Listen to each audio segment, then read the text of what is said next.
How can there still be genocide? When we know how to stop and prevent it. How can there still be genocide? When everything can be seen and shared. When, thanks to technology, the world is so small. How can there still be genocide when lessons should have been learned? When we can see the signs. And predict it. How can there still be genocide? When in the past, together, we have stopped so many horrors. Like slavery and apartheid.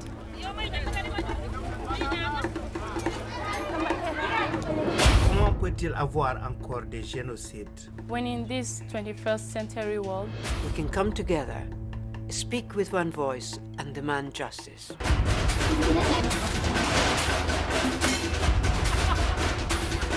Kwibuka. Kwibuka. Kwibuka. Kwibuka. Kwibuka. remember. จดจำ Remember. Non scherzo. Remember. Kom ihåg. Remember. Kwibuka.